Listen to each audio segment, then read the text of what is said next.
Muy buenos días, saludos y bienvenidos a este programa de Radio Solidaria y Solidaria Televisión. Mi nombre es Adolfo Mazariegos y no estoy solo, estoy bien acompañado aquí con mi amigo Carlos. ¿Qué tal, Adolfo? Un placer poder estar en esta mañana contigo para hablar de este tema, ¿no? Recordemos que habíamos hecho los dos programas anteriores hablando de cómo era la actitud o la relación de los profetas con el poder gobernante. Sí. Y ahora vamos a hablar del poder gobernante, ¿verdad? Ahora vamos a hablar cómo es que Jesús se relacionaba con el poder gobernante. Esto teniendo en cuenta que estamos en época de elecciones aquí en España y esto se puede traspolar a todos, porque en todos los lugares tenemos esa o la tentación o ver la necesidad de tener una determinada relación con los gobernantes. Sí. Algo que has dicho tú con respecto a Jesús y su relación con los gobernantes, cómo Jesús nos da el ejemplo también de que se relacionaba con todo tipo de personas, ¿verdad? Exacto, se relacionaba con todo tipo de personas. Los seres humanos vivimos normalmente en medio de complejas relaciones, ¿no? Sí. Desde las relaciones interpersonales, familiares, que quizás son de las más complejas, hasta relaciones complejas que tienen que ver con los gobernantes. Y tenemos que aprender a cómo relacionar y cómo sobrellevar esa relación con todos. Así es. Con todos, inclusive con los gobernantes.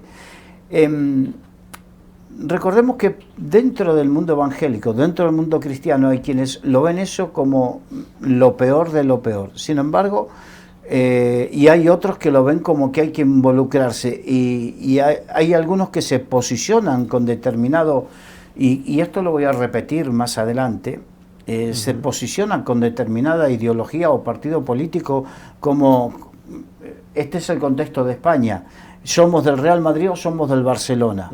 Cuando los cristianos no deberíamos tener eso. No es como en un partido de fútbol o yo no pertenezco, yo no estoy cautivo a una ideología. Tengo que estar cautivo a la palabra de Dios, a Cristo. Amén, así es. Y tengo que estar cautivo a la verdad, por eso dice, compra la verdad y no la venda, dice la Biblia. Así es. Entonces, en función de todo eso, es que vamos a ver a Jesús posicionarse.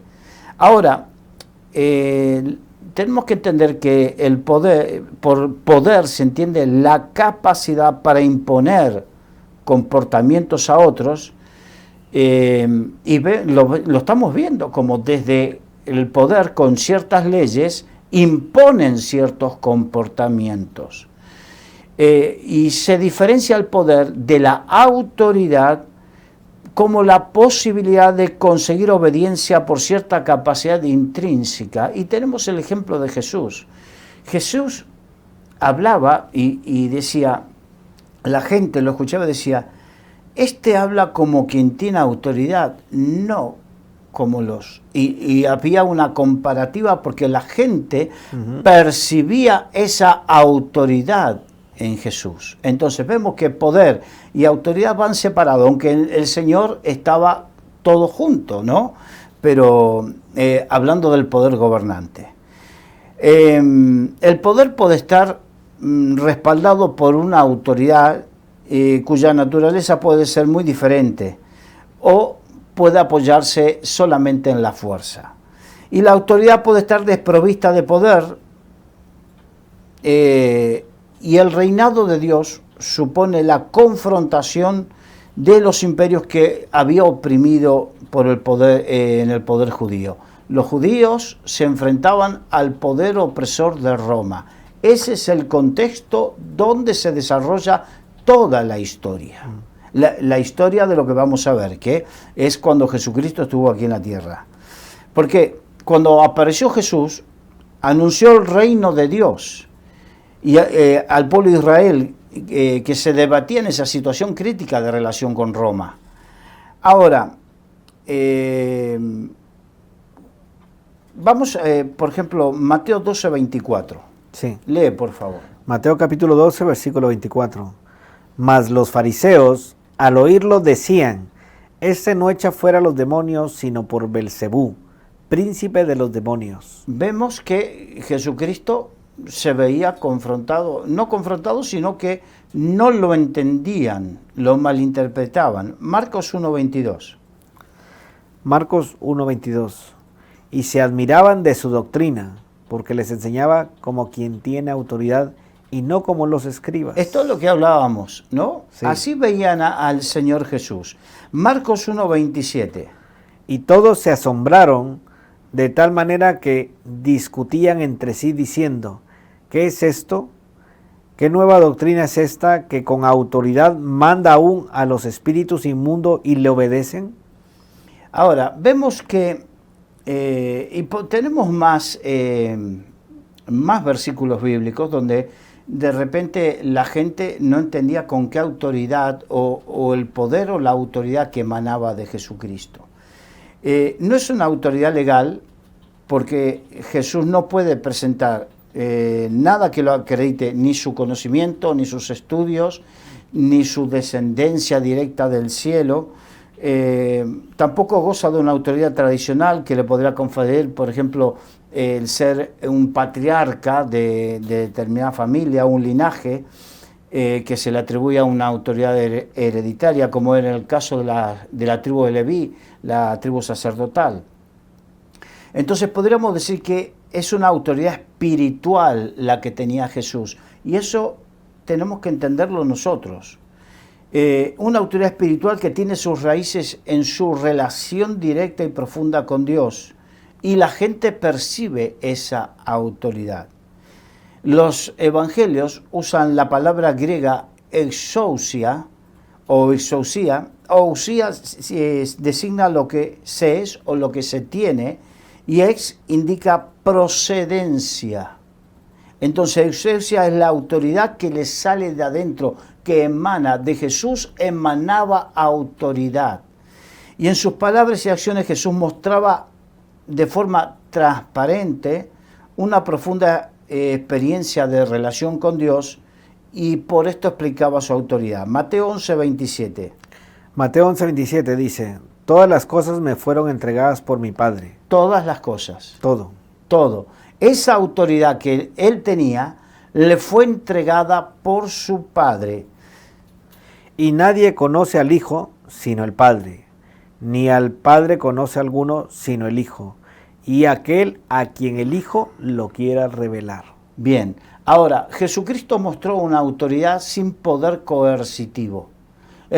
Ser coercitivo significa amenazante o con capacidad de represalia. Autoritarismo, más o menos, ¿no? No, porque, por ejemplo, el Estado tiene poder coercitivo a través de las leyes, y la aplicación de las leyes hablan de una represalia por no cumplir con las leyes, ¿no? Entonces, no habla de autoritarismo, aunque puede ser autoritarismo, pero no per se es autoritarismo.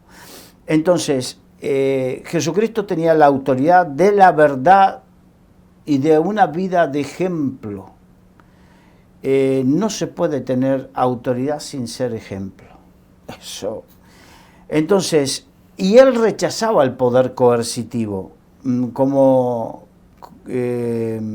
usar la fuerza. Recordemos que en la tentación Jesús rechazó el que le fuera dado poder, digamos, dejando de lado sus convicciones. Entonces, vamos a Marcos capítulo 1, versículos 14 y 15. Después que Juan fue encarcelado, Jesús vino a Galilea predicando el evangelio del reino de Dios, diciendo, el tiempo se ha cumplido y el reino de Dios se ha acercado. Arrepentíos y creed en el evangelio. Bien, recordemos que hemos hablado de que Jesús hablaba con una autoridad. Cualquier otro que hubiese dicho eso, de hecho hubo muchos que se autoproclamaron Mesías y no pasó nada, pero esto causó revuelo porque él lo hablaba con autoridad. La gente percibía que había algo distinto. Entonces cualquier gobernante, ante alguien que viene a hablar de que yo soy el rey, vengo a instalar un reino, Cualquier gobernante se siente amenazado ante eso. Por eso muchas veces los gobiernos de esta tierra, ante los cristianos, verdaderos cristianos, se sienten amenazados. Sí. ¿Por qué? Porque ellos deben o perciben una autoridad en nosotros que de repente un buen líder cristiano, líder es alguien de influencia, tiene una gente que lo sigue sin que haya ninguna respuesta, en el sentido, ninguna contrapartida.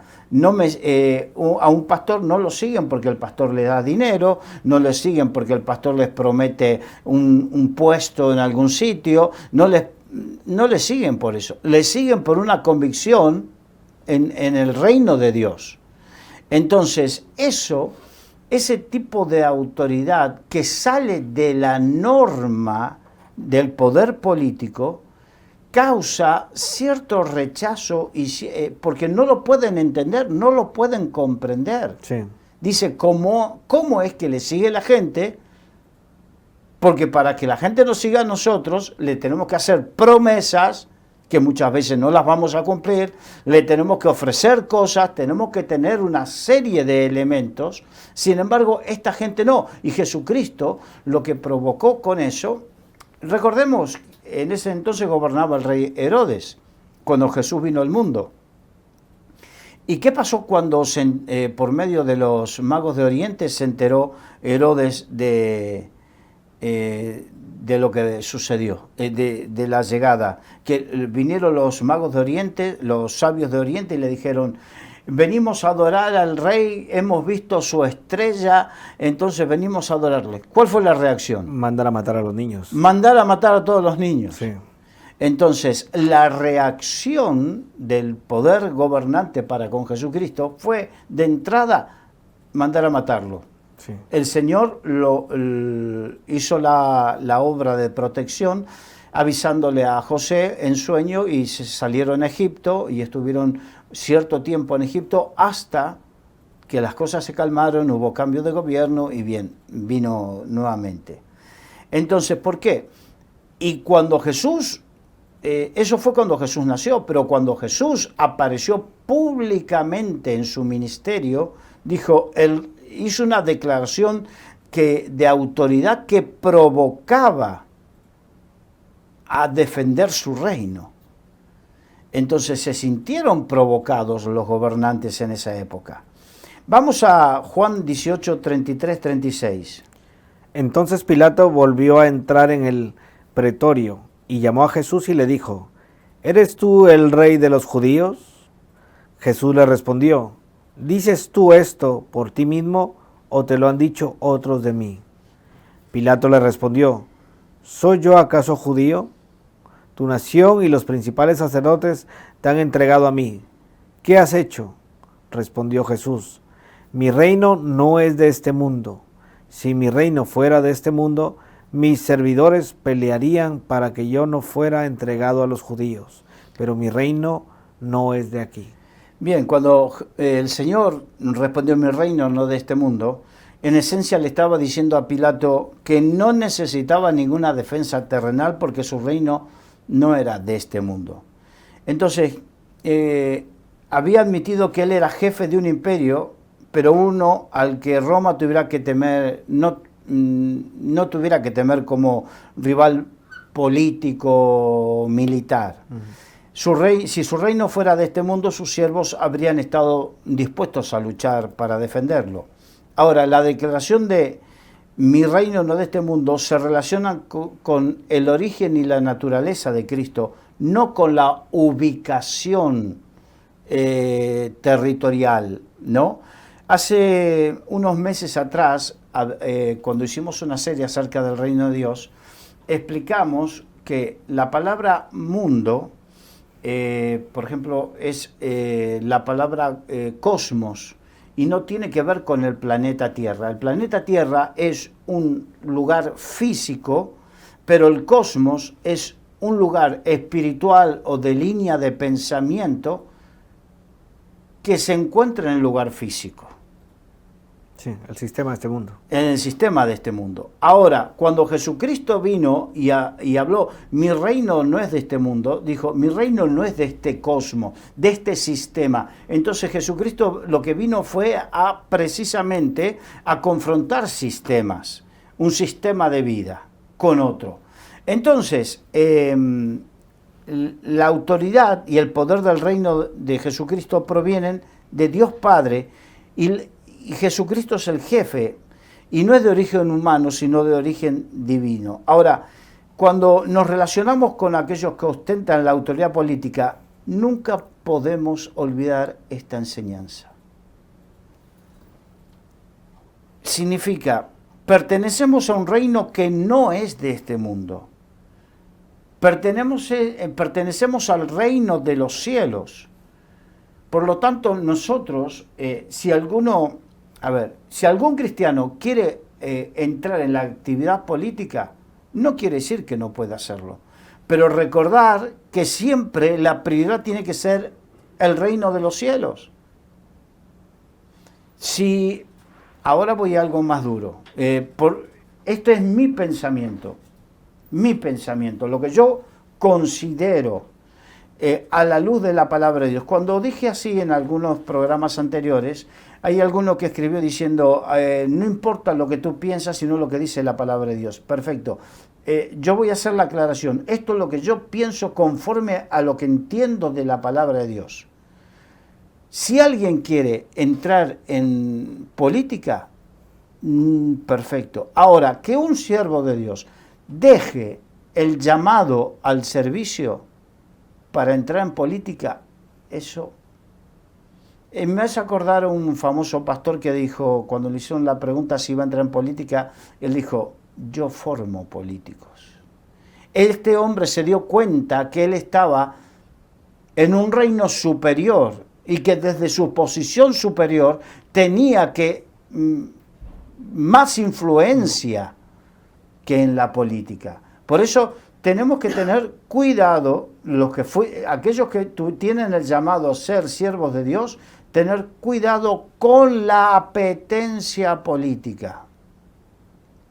Y si nos acercamos a la política, tenemos que acercarnos bajo esta premisa de Jesucristo. Mi reino no es de este mundo. Así es. Entonces, vamos a Romanos 14, 17. Romanos capítulo 14, versículo 17. Porque el reino de Dios no es comida ni bebida, sino justicia, paz y gozo en el Espíritu Santo. Bien, a veces, y voy a repetir algo que dije al principio, a veces vemos a los creyentes que se comportan o actúan con la política como si fuese con el fútbol, por dar un ejemplo. Hay algunos que no les gusta el fútbol, será el baloncesto, será el automovilismo, lo que sea. Sí. Yo soy de Ferrari, yo soy de McLaren, yo soy del Real Madrid, yo soy del Barça, yo soy, no sé, de donde se vea, de Boca, de River, del Manchester United, del Manchester City. Los contrapuntos siempre, ¿no? Entonces, pero aquí, verdaderamente, en política, hay gente que sigue sus designios políticos porque le enseñaron, lo aprendieron en su casa, porque toda su familia fue de tal corte político. No, ni de derecha, ni izquierda, ni medio pensionista. Yo soy del reino de los cielos y cuando hago una actividad, si verdaderamente soy hijo de Dios, si hago alguna actividad hasta la política, la tengo que hacer bajo la perspectiva del reino de los cielos. Y si lo que políticamente yo he apoyado durante tiempo está en contra del reino de los cielos, si yo lo sigo apoyando, estaré apoyando. Jesucristo dijo, el que no es conmigo es contra mí, sí. Y el que conmigo no recoge, desparrama. Sí. Entonces, en estos tiempos hay mucha gente que está profesando con sus labios al Señor Jesús, pero con sus votos está apoyando leyes que no están a favor del reino de los cielos. Y lamentablemente, y esto se puede enojar a alguno y se puede, pero si hay un partido político que dice explícitamente, porque si me miente, ya lo hablé en otra oportunidad, si me miente, bueno, es problema del que me mintió. Pero cuando explícitamente dice, por ejemplo, que va a apoyar el aborto, si yo apoyo ese partido político, me hago cómplice. Sí. No estoy con el reino de los cielos. No se puede estar a medias tintas. No se puede.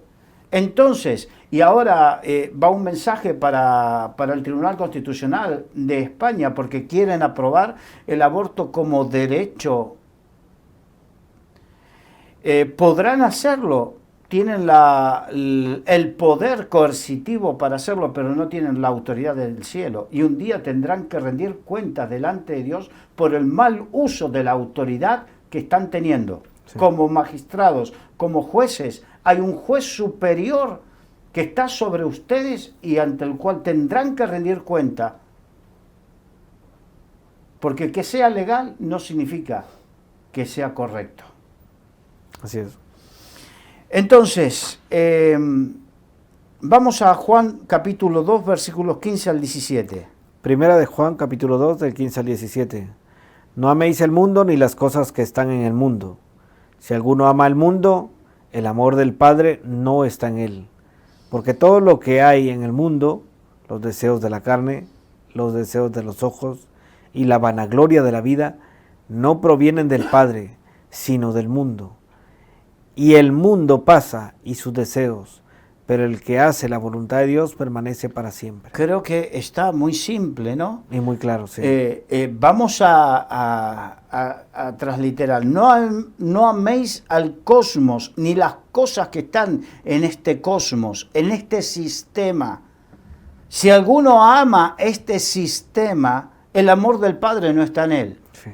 Si yo de alguna manera me apego a este sistema y lo que hago es plegarme a este sistema por conveniencia o por lo que sea, el amor del Padre no está en mí. Cuidado, que es muy complicado compatibilizar este tipo de cosas. No se puede tener un pie en un lado y otro pie en el otro. Entonces, está bien que participes en política. Yo conozco gente que participa en política, pero que tiene verdaderamente sus conceptos muy, pero muy claros. Dice, yo quiero participar para, por medio de mi accionar, traer el reino de los cielos. Pero si yo participo en política para apoyar, y voy a vueltas con el aborto porque es un ejemplo, pero hay muchas otras cosas. Uh-huh. Pero si yo participo y me plego,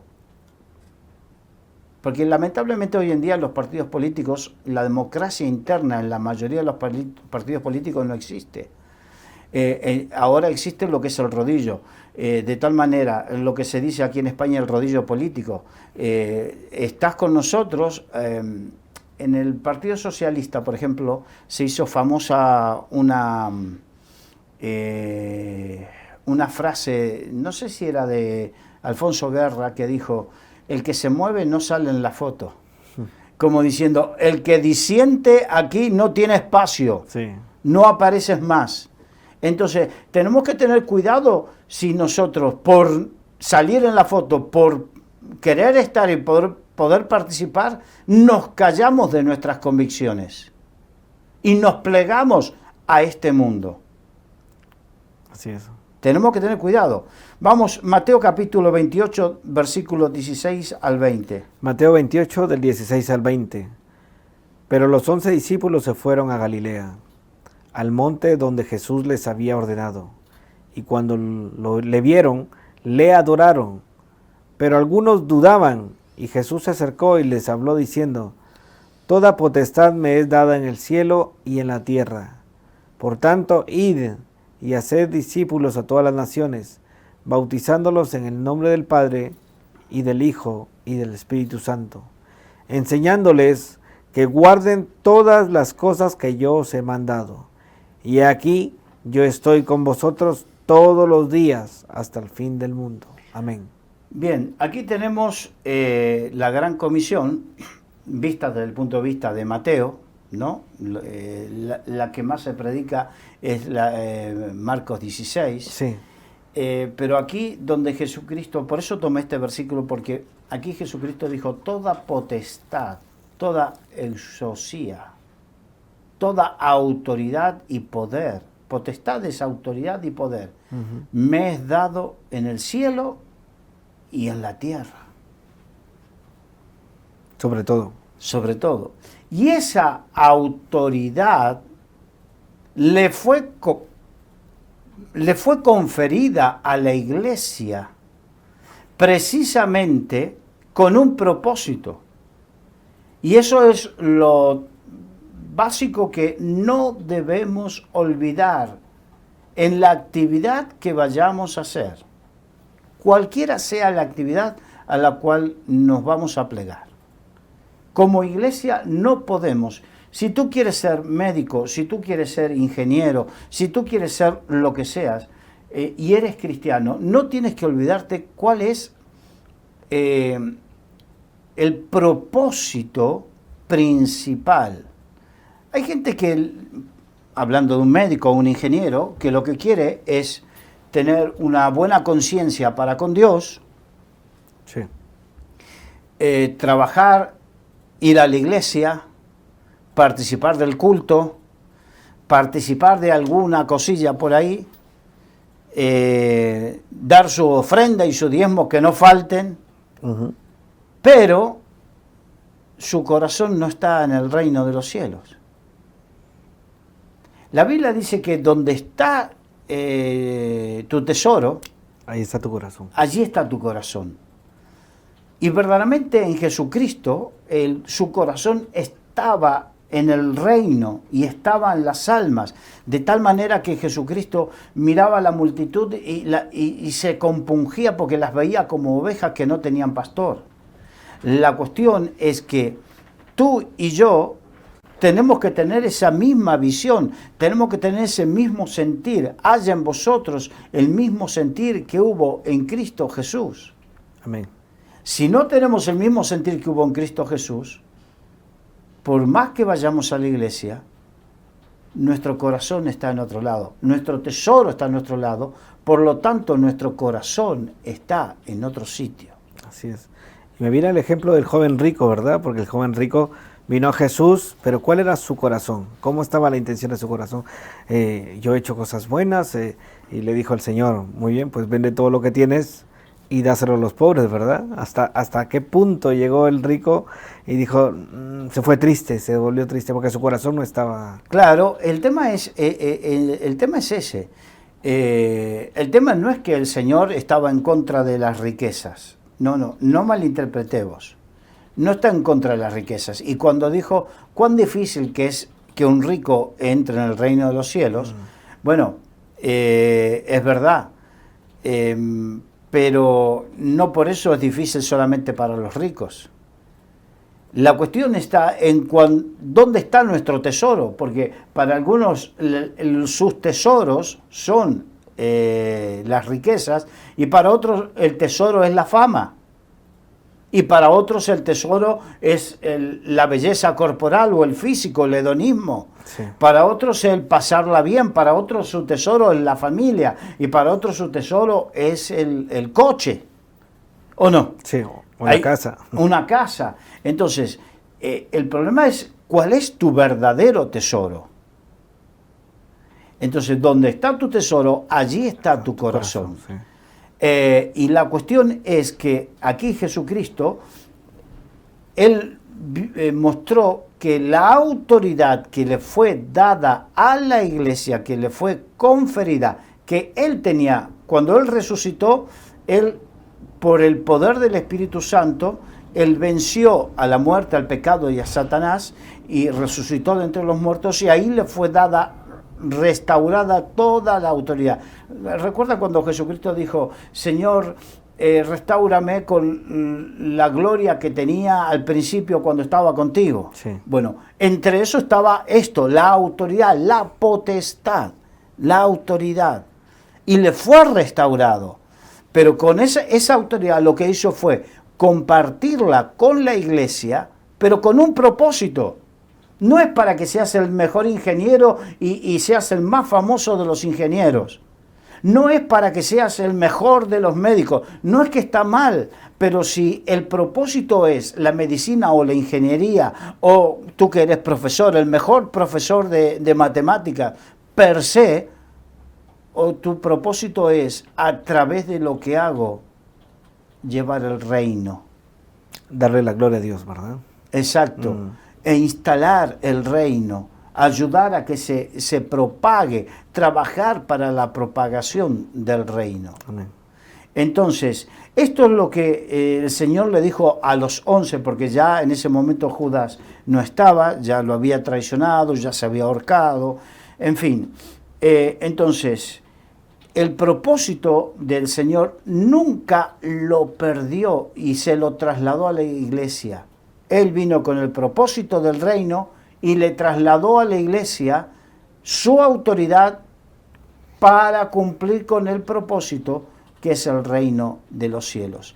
Entonces, hablamos de esto y redundamos en esto para que nos demos cuenta que en todo el poder y la autoridad de la iglesia y el propósito de la iglesia es el reino.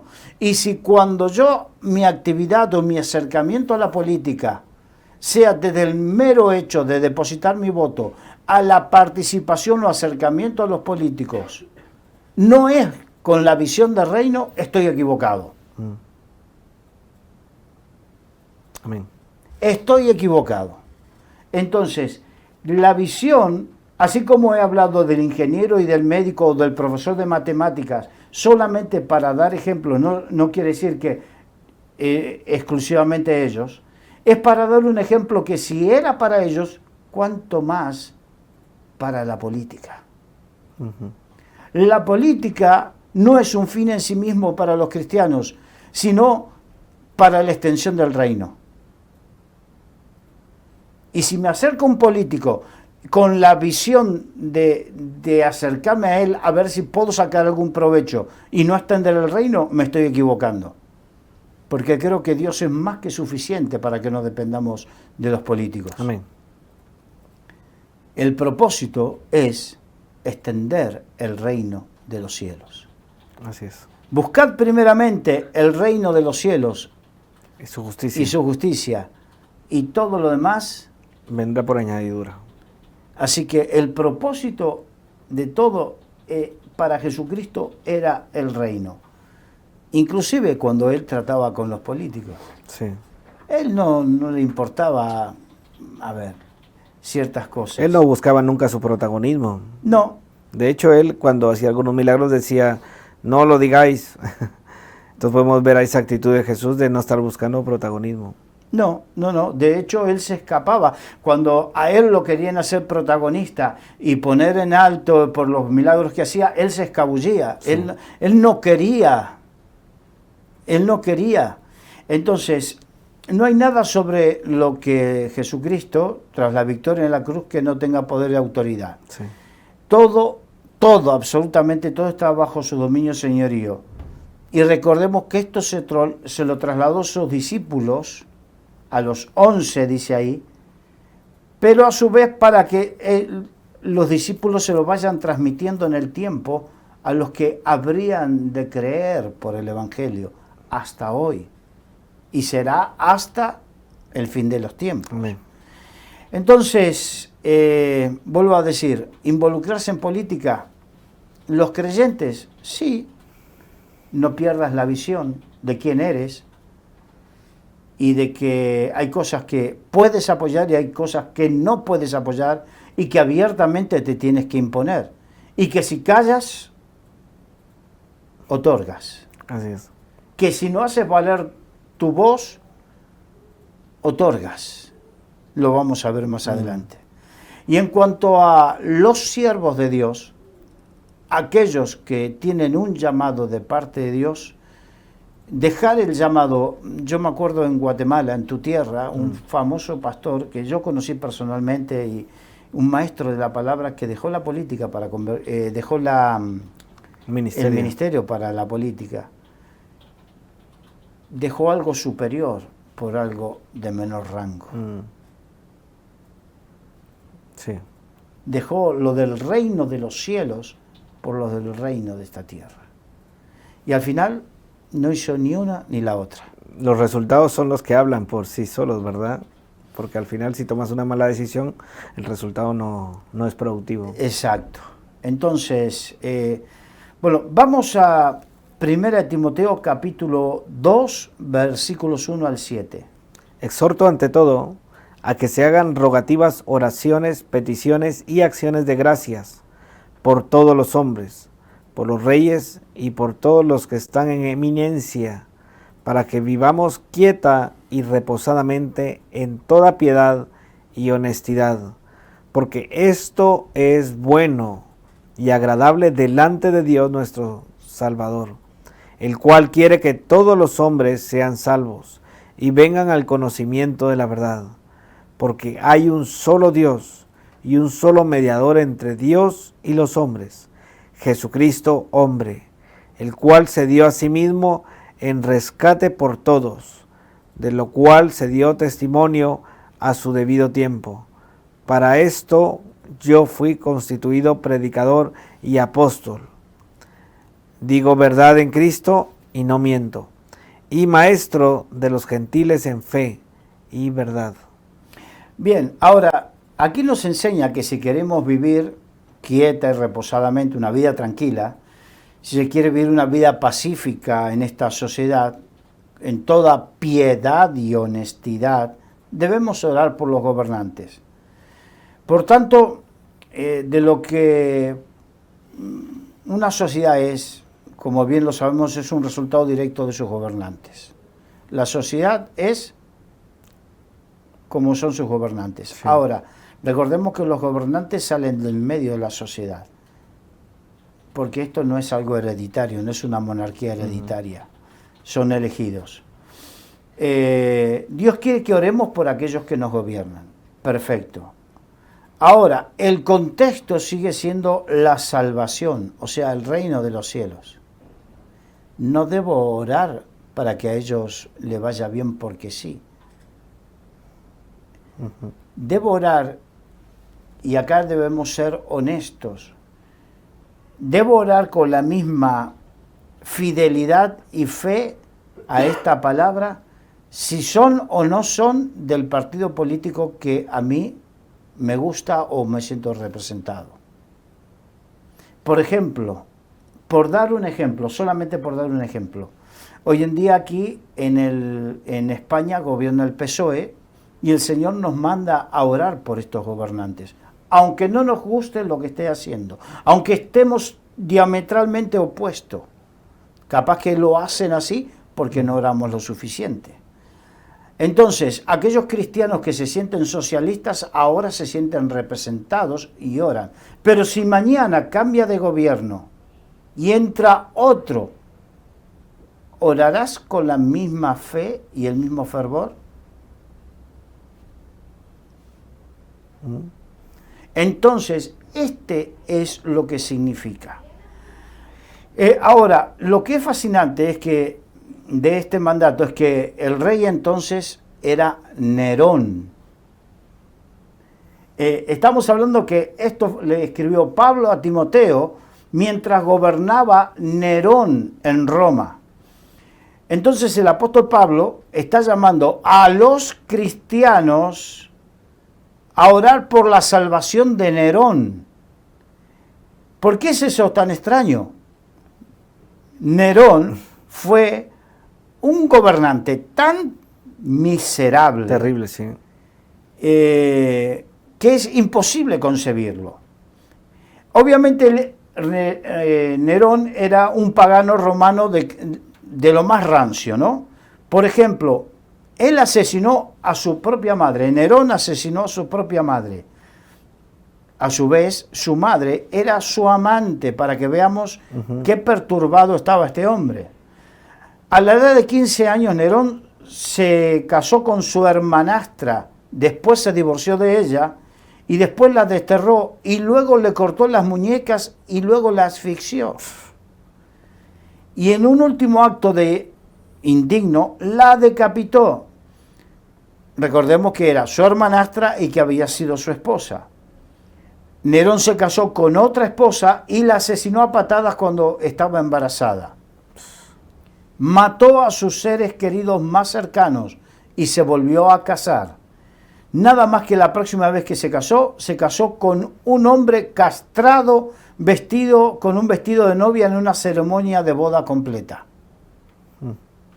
Nerón era un nombre que es sinónimo de degeneración. Él encontró satisfacción en atar a la gente en público desnudos y luego mutilarlos, tanto a hombres como a mujeres, para que todos lo vieran. Y su copa estaba tan llena de miseria que se suicidó a la edad de 30 años, y durante todos esos horribles 30 años, él también estuvo persiguiendo a los cristianos. Se dice que fue el primer perseguidor de cristianos. Y a ese, Pablo decía que había que orar por ese. Increíble, ¿verdad? Por ese, nosotros diríamos, es un monstruo. Sí. Pero Dios, Pablo le decía a Timoteo y le enseñaba a la iglesia en general que había que orar por ese monstruo.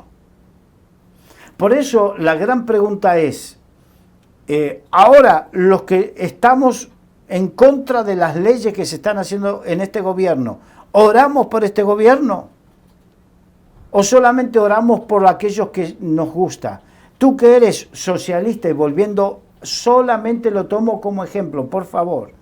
Tú que eres socialista, ahora oras por este gobierno, pero mañana viene otro gobierno de otro signo totalmente diferente. ¿Orarás por ellos? ¿Qué pesa más en nuestros corazones? El Señor le dijo, por vuestras tradiciones invalidáis el mandamiento. Le dijo a los judíos que pesaban más en sus corazones las tradiciones que los mandamientos. ¿Qué pesa más en nuestros corazones? ¿Las tradiciones políticas o los mandamientos de Dios? No me contestes, no necesito que me contestes. Necesito que lo que el Espíritu Santo quiere es que nos pongamos a cuenta con Él y que seamos sinceros con Él. Y si de algo tenemos que arrepentirnos, que nos arrepintamos con Él. Claro. Y es muy sencillo porque al final es obedecer la palabra, ¿verdad? Ora por tus gobernantes, independientemente de quién esté o quién sea. ¿Te gusten o no? Ahora, que oremos por los gobernantes, y vamos a aclararlo, no significa bajo ningún punto de vista que aprobemos o que estemos de acuerdo con lo que hacen. Más claro. Por supuesto, y con el ejemplo que has dado antes de Nerón, pues ya ves. Tampoco significa que nos debemos callar ante lo que no estamos de acuerdo con él. Por eso hay mucha gente que de repente dice, pero tú estás en contra de este gobierno y hablas en contra. Yo hablo en contra de lo que no estoy de acuerdo. ¿Qué hago? ¿Tengo que callarme? Como siervo de Dios, ¿tengo que callarme con las injusticias? Hemos visto que los profetas en el Antiguo Testamento no se callaban, sino que por el contrario, denunciaban. Y Dios mediante, la semana que viene vamos a ver qué pasa con los apóstoles. Y vamos a comenzar con el último de los profetas, que fue Juan el Bautista. ¿Qué pasaba con lo que hacían mal los? ¿Hay que callarse? Por supuesto que no. Por supuesto que no. Por eso, alguno dirá, ¿y tú quién eres para hablarle así al Tribunal Constitucional? Cada uno sabrá con qué autoridad lo hace, lo que hace. Yo lo hago sabiendo, porque una vez, hace poco, alguien escribió, como esto sale por YouTube, la gente lo ve, lo escucha. Hay gente que critica y tiene todo el derecho a criticar. Entonces, no sé, no me acuerdo exactamente. ¿Y tú quién eres para? Recordemos que cuestionando con qué autoridad yo hago estas cosas. Hablo o enseño este tipo de cosas. Bueno, a Jesucristo también le cuestionaron. ¿Y tú quién eres? Claro. A todos los siervos de Dios nos van a cuestionar. pero cada uno sabe con qué autoridad. Primero que tenemos la autoridad de la palabra escrita, de hablar la verdad, de no mentir. Compra la verdad y no la vendas. Y si hoy tengo que criticar a la gente de izquierda, la criticaré. Y también critiqué a la gente de derecha, porque cuando hace poco dije que no solamente el señor Pedro Sánchez es un mentiroso, el señor Mariano Rajoy también nos mintió descaradamente cuando asumió el gobierno, diciendo que iba a derogar leyes de aborto y que después no las derogó. Mintió. Entonces, no es que un siervo de Dios se casa con uno, no, ni con uno ni con otros. Y yo hoy puedo apoyarte a ti porque estás haciendo las cosas bien, pero en cuanto dejaste de hacer las cosas bien, tendré que criticarte porque si no, no soy honesto. Y mi honestidad con Dios me obliga a ser honesto contigo y me obliga a ser honesto con la sociedad. Y esa honestidad me tiene que llevar a decir la verdad y no callarme. Sí, eso vale mucho. Eso vale bastante. Muy importante. Vamos a, porque ya estamos terminando, Mateo 5:13. Mateo capítulo 5, versículo 13. Dice, vosotros sois la sal de la tierra, pero si la sal se desvaneciere, ¿con qué será salada? No sirve más para nada, sino para ser echada fuera y hollada por los hombres. Aquí Jesucristo habló precisamente de que si la iglesia no cumple con su función, no tiene un propósito, no vale para nada. Entonces, si nosotros nos desvanecemos callando lo que no debemos callar, participar significa apoyando directamente con nuestra aprobación o indirectamente con nuestro silencio, porque si yo me callo cuando tengo que denunciar algo, el que calla otorga, dice. Otorgo, con mi silencio estoy participando, entonces, como sal, no valgo, no cumplo mi función. No cumplo, no tengo propósito, dice, no sirve más para nada, sino para ser echado fuera y hollada por los hombres. O sea que pierdo mi propósito y pierdo esa autoridad y pierdo esa unción de Dios, que tanto nos gusta hablar de la unción de Dios. Si yo con la unción de Dios que Dios me dio, participo de las mentiras, directa o indirectamente, o no confronto esa mentira, o no hago valer la verdad, no expongo la verdad en cualquiera de sus ámbitos, estoy desvaneciéndome y estoy perdiendo mi perspectiva con Dios y hasta puedo perder mi llamado. Terrible. La Biblia dice que los dones y los llamamientos son irrevocables. Es verdad, pero Saúl perdió su llamado. Sí. Saúl perdió su llamado. Y podemos buscar y en la Biblia encontraremos también quiénes, ¿no? Sí, por no hacer lo que les tocaba hacer, por no hacer su función. Por no hacer. Los hijos de Elí perdió que sobre él y su descendencia y se perdió. Sí. Y así podemos ir a buscar ejemplos. Entonces sí, es verdad, los dones y los llamamientos son irrevocables, pero uno, o sea, el que los puede revocar es uno mismo. Por ejemplo, si yo voy a un notario para darte poderes a ti, yo te doy poderes, hago unos poderes a favor de Adolfo. Si Adolfo no hace lo que yo quiero, yo puedo ir al notario y revocar esos poderes. Pero el que te dio el poder es el que lo revoca. Por la actitud. Entonces, si Dios te da el poder, no otro te lo va a revocar, pero Dios mismo sí puede revocártelo. Sí. ¿Por qué? Porque ya no lo estás cumpliendo. Porque no funcionas como tienes que funcionar. Porque no funcionas. Y lo vemos también en el ejemplo de la parábola de los talentos. ¿no? Aquel que dijo, no, yo he guardado el talento porque soy un hombre temeroso, y porque soy temeroso no hablo la verdad, no confronto la mentira, no cumplo mi voz profética sobre esta tierra, no digo lo que tengo que decir por miedo. Los profetas y los apóstoles, por decir la verdad, fueron perseguidos. Fueron perseguidos. Y tendremos que estar dispuestos a esa persecución, si queremos ser voz de Dios. Sí. Si no, seremos una sal desvanecida. Seremos una sal desvanecida. Tenemos que estar dispuestos, ¿verdad? Tenemos que... Y vemos los ejemplos. Me gusta el ejemplo de Daniel también, cuando tenían que doblar rodillas y aceptar el sistema de Nabucodonosor, y no lo aceptaron, ¿verdad? No se postró delante de la estatua. Sí. Escuchaba el son de la zampoña, el tamboril y todos los instrumentos, Sí, y nada. Y él no se postraba. Y tampoco se contaminaron con la comida del rey. Y tenemos que estar dispuestos a hacer todo eso. Sí, al final eso es ser sal. Hombres y mujeres que estén dispuestos a decir la verdad, a mantenerse firmes, íntegros y no doblar rodillas ante el sistema y ante todas las leyes que están saliendo ahora. Exacto.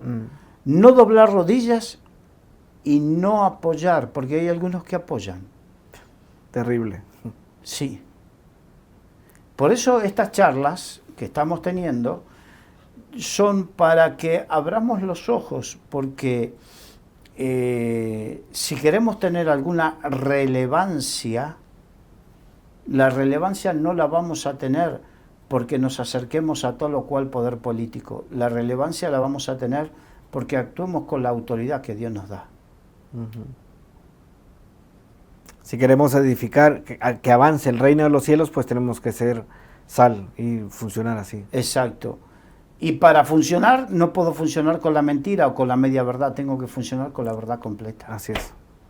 No queda otra. No hay otra opción. No hay otra opción.